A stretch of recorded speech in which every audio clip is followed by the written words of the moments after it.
let's get down to the nitty-gritty about where do babies come from. First of all, when your child asks you a question about anything, but in this case about where babies come from, Mommy, where do babies come from? The first thing that you have to do is figure out what is your child really asking? What's on his mind? There's a funny joke that I tell in my seminar where a little boy goes to his daddy and says, Daddy, where did I come from? And his father looks at his son and his eyes get big and he starts to sweat and he says, well, son, well, okay, I'm going to tell you where you come from. Your mom and I love each other very much. And sometimes we love each other so much, in bed and nude and naked and touching and kissing and penis and vagina, and he tells the son the whole story. And at the end, the son's eyes are so big, they're like saucers. And the father's like, oh, sweating to death.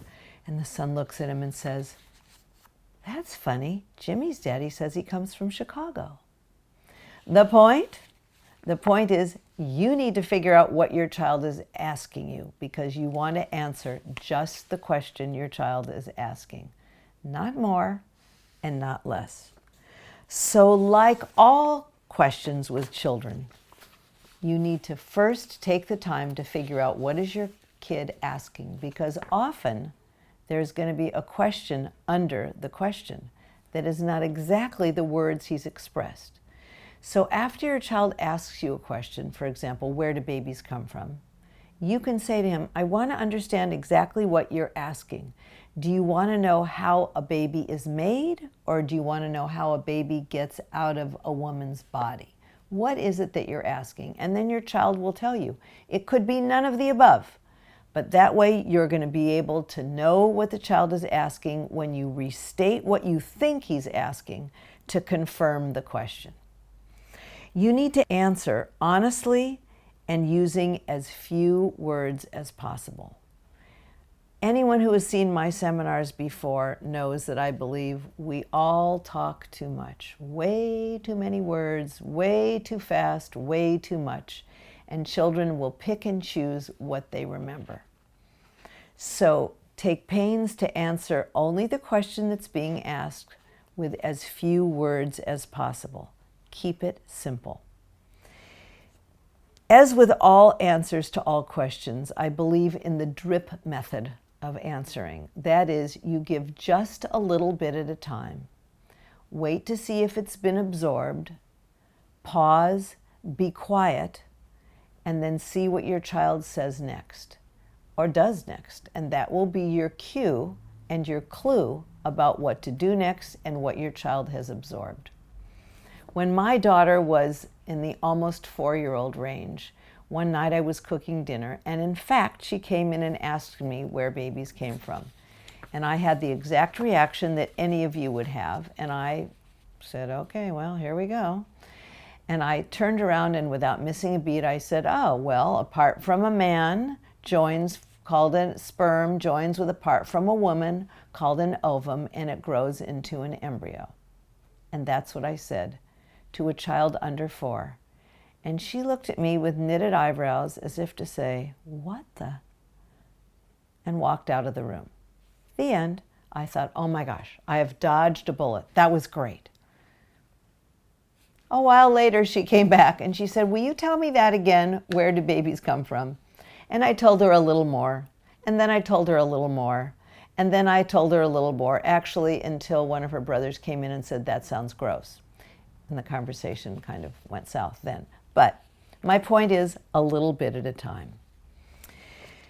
Don't be surprised if after you have given your child the information she's asked for or he's asked for, if she keeps asking again or asks the question over and over, the same questions repeatedly, because that's just your daughter trying to make sense of it cognitively and emotionally.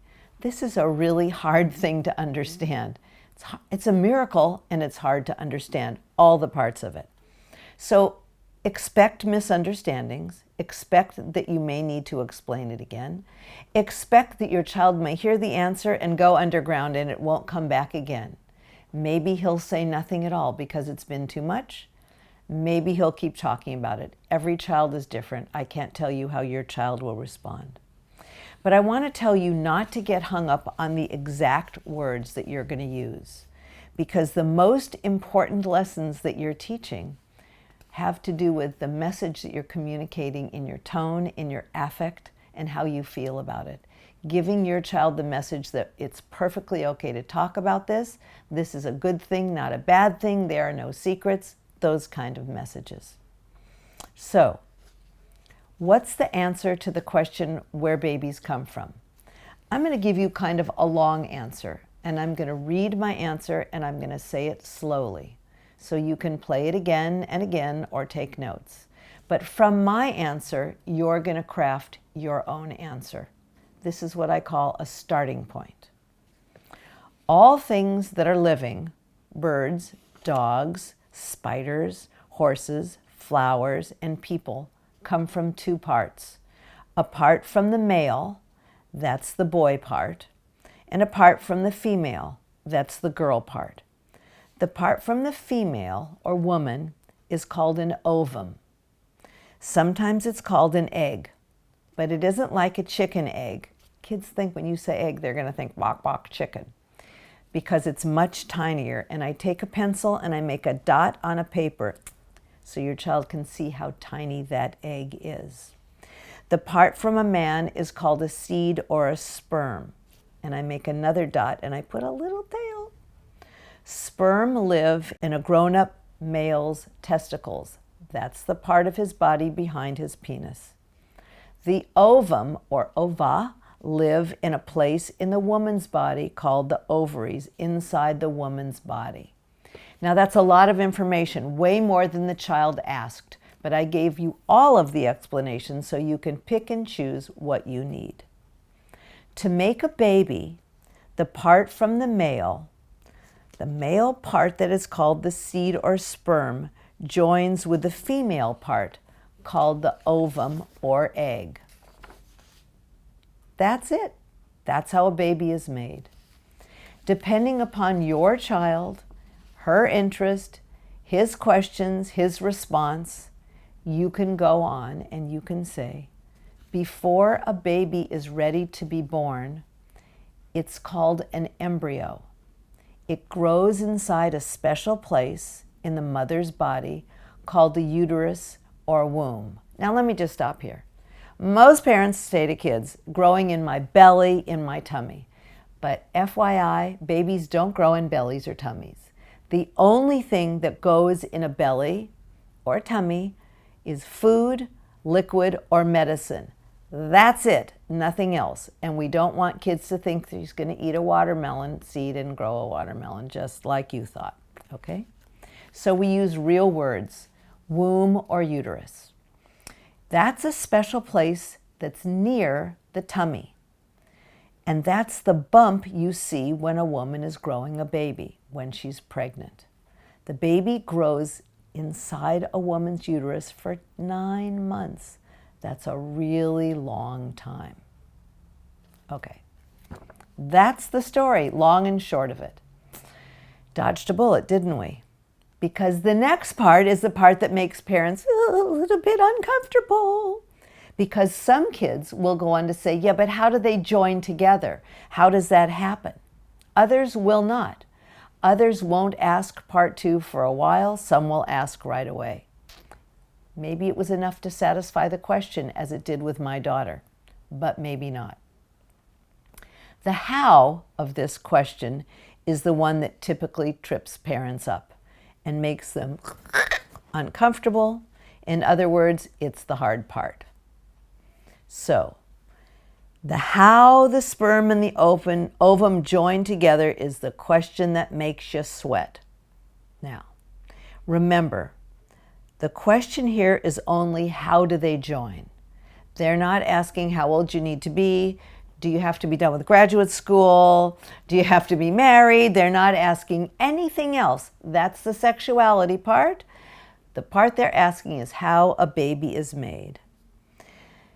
In this day of assisted pregnancy and with advanced medical technologies, It isn't the only way that a sperm and an ovum join. However, for the purpose of right now for this seminar, we are addressing the old-fashioned way, the way that a sperm and an egg join. This is what I call the basic recipe. Here is the script for the how of that. You ready? I bet you already know this, by the way. I'm going to read it slowly. The daddy puts the sperm in the mommy when they make love or have sex, something grown-ups do as a part of their special time together. They get very close together and they kiss and touch each other, and the man puts his penis in the woman's vagina. Now, did you get that? Do I need to read it again? Are you sweating? I believe it's important to describe that thing I just said as making love, or making love that grown-ups do, so that it will have some emotional meaning. It also implies, by saying that's called making love and that's something that grown-ups do, it implies that mommy and daddy, first of all, are grown-ups, that it's done by grown-ups, and second of all, that mommy and daddy make love or have sex more than one time just to make a baby, or in my case, 3 times, because there are 3 in my family. So we say this is something that grown-ups do after their bodies, and get this, and their feelings are all grown up. The feelings part of it is an important part. Your children need to understand that people do not have sex until their bodies and their feelings are all grown up. And as I said, this is just about the basic recipe, so we're not going to go into that part of this now. That will be a question at a later seminar. Here's what might happen after you say this to your child. Many kids hear this and go, "Ew, that's gross." Interesting, I've never heard a girl say that's gross. I usually hear girls say that's yucky, but boys will say, well, they could say either, right? But they're just saying, oh my God, because that's not what they know penises and vaginas to be for. Those are the things that are for peeing and for pooping, as far as they know. Depending upon the child's age and development and his reaction, you may need to add. You ready? I'm going to read. I know this sounds gross. I know this sounds yucky to you. That's because you're a child. When you're a grown-up, and when your feelings are grown up, it won't seem gross. In fact, you're actually going to like it, and it will feel good to you. This is something that grown-ups do even when they don't want to make a baby, because it expresses their love, and it feels good to them. Now, depending upon you and your beliefs, you can always say, and it's something you do after graduate school. Or if your religion forbids you to say it, then lots of luck. But as I've said to you from the beginning, this is something you want to teach your children. It's not something you want them to hear on the playground or read in a book. And it's certainly something they need to hear about before they read the wonderful book called Hello God, It's Me, Margaret. Yeah, or any of those wonderful books where they're going to read about it. Some children are going to ask you, how does a baby get out? And parents have a hard time with that. Because again, we're talking about vaginas. That's tricky for some people. If you have had a C-section, I don't think to a child who is 4 or 5, even 6 years old, that you need to describe that the doctor cut you open to take the baby out. Because to a young child, the word they will stick to is cut. Rather, and by the way, when you do explain cesarean section, you will say that the doctor used a special tool to open your body and take the baby out and then closed it up again. But I think because we're talking about the basic recipe, you need to tell your child how babies are supposed to come out. And here's the script. The baby doesn't start out as a baby. Remember, I'm adding more things here This is not the answer to how babies get out, but I, for your sake, have thrown in other things, other parts of the script that you can use in your conversations with your kids. I repeat, the baby doesn't start out as a baby. It's called a fetus or an embryo. It stays snug inside the mother's uterus for 9 months. That's a really long time, a whole school year. And it grows and gets all its parts, bit by bit, until finally it's a baby, all ready to be born. And then that baby is big enough to be born. The uterus muscles start to push on that baby, and then the uterus opens up and the baby starts to move out of the mother's body and out of her birth canal as she pushes with the doctor helping her. Now, I threw in a bunch of stuff in there, didn't I? Birth canal, doctor helping. I don't know if you're having your birth at home. I don't know what's going on with you, but those are the things you can use. I didn't say vagina because I didn't know how far you wanted to go, but most children will say, where is the birth canal and what does that mean? But I use that expression because it's much easier for parents to say than is vagina. You all right? Good, let's move on. What about alternative birth stories? What about gay and lesbian? What about sperm and egg donors? What about people whose babies come to them by surrogacy? Here's what you need to know. The basic recipe for how babies are made is still the basic recipe. No matter how that baby comes into your life, no matter how that baby was conceived, all living things come to us from a basic recipe. Apart from a male and apart from a female joined together to grow into an embryo and then a baby. That's it. Each child is going to have his or her own birth story. And that story may very well be beyond the basic recipe. But when your child first asks you how babies are made, you now have the basic recipe. To this story, you're going to add and embellish according to your child's own needs and your child's own birth story. This depends on her and you, and certainly not on me. But it depends on what your child is like, how mature she is, how much she's able to understand. Now let me just stop here and say I am not referring to adoption, because I believe very strongly that when a child comes to you via adoption, that child needs to know that he or she was adopted from day one, from the very beginning, because that's an important part of who your child is, that he is exactly the child that you wanted, but you got him in a different way. There are many experts who can explain to you exactly how to talk about adoption, but for purposes of this seminar, we're talking about how babies are made and now each child's individual birth story. It is not necessary to tell a child the whole of his birth story until after he has learned where babies come from. And actually, the truth is, it's not necessary until it's necessary. In a gay or lesbian family, right after you've said to a child it takes a part from a male and a part from a female, you're likely going to have to add on to your story because the child will notice, we don't have the female part or we don't have the male part. So, knowing that a child is only able to absorb so much at a time, we're going to space this out as much as you possibly can, but you don't want the child to think you're not answering his or her questions. So you don't want to put it off and say, I'm going to tell you that later, you can't know this yet, you're not old enough. Never, never, never say that, please.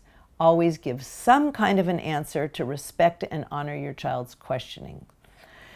For some children, by the way, telling the IVF part of his birth story, in other words, it is father's genetic material, it's mother's genetic material that came together to form this baby, but it was done in a petri dish and then implanted, the embryo implanted in the mother. That child does not need to know that story because the same recipe happened no matter what. It may, however, be necessary for the child, especially the girl child, to know if mom or dad had some trouble. Well, the girl child, if mom had trouble getting pregnant, because that child may be genetically similar to her mom. Likewise, if the father had some issue with sperm or a testicular issue, the male child may need to know that from a genetic perspective.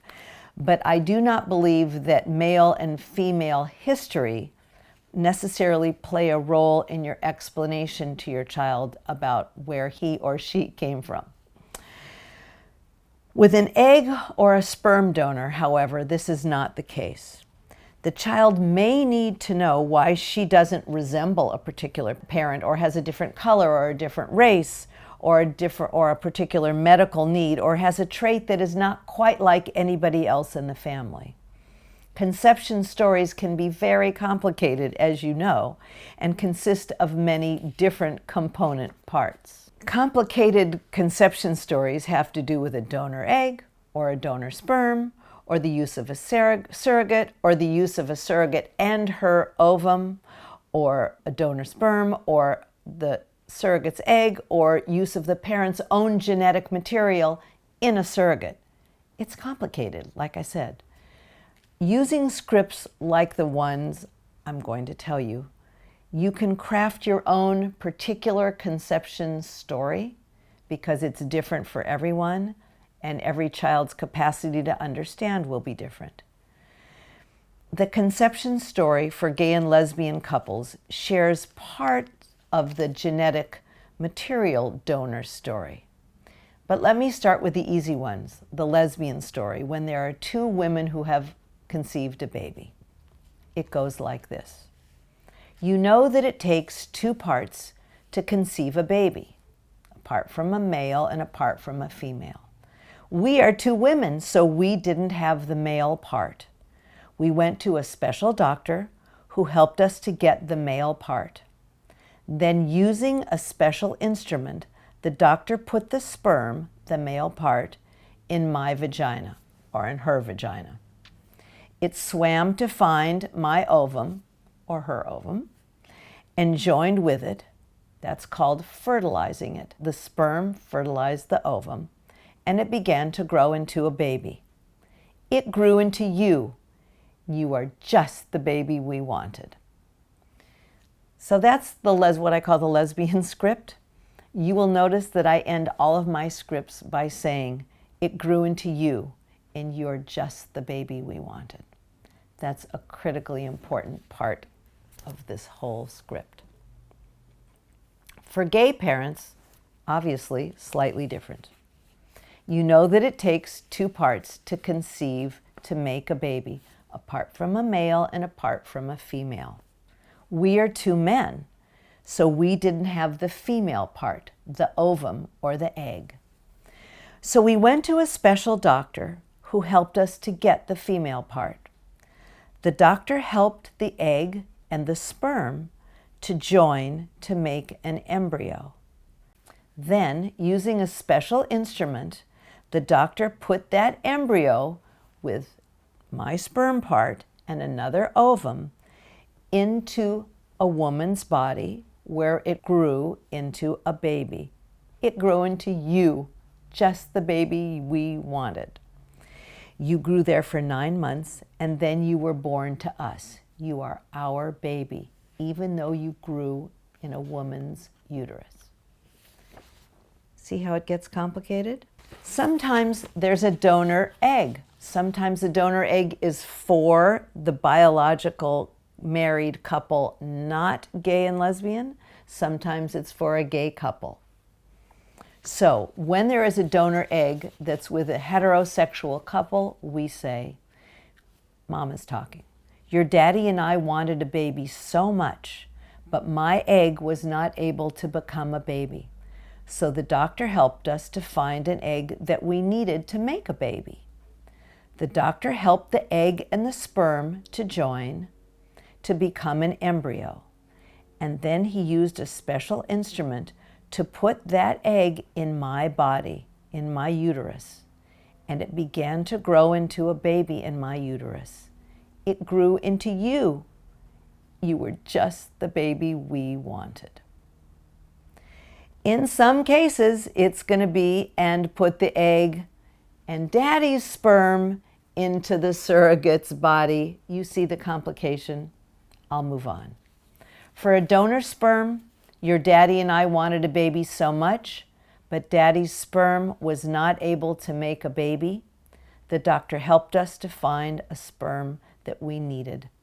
Using a special instrument, the doctor put the sperm, the male part, in my vagina. It swam to find my ovum, and it joined with it, or fertilized it, and began to grow into a baby in my uterus. It grew into you, just the baby we wanted. Okay? So there you have that. We've talked about how the baby gets in, and we've talked about how the baby comes out, and we know that this story is just the beginning of your story. Are you still breathing? Are you like sweating? This is a lot to absorb, I know. But this seminar is meant to give you just a foundation for understanding how to talk to your children about where babies come from, as well as beginning the discussions about sexuality. From the information I gave you here, I expect you're going to create your own way of talking to your child. There's one important lesson with which I want to end this seminar, and it's this. Talk to your child about sexuality, about sex, about where babies come from. The ostrich school of parenting, when you ignore it, where you put your head in the sand, is not good, and it is not what your child needs. Talking to your child about where babies come from is part of your job as a parent.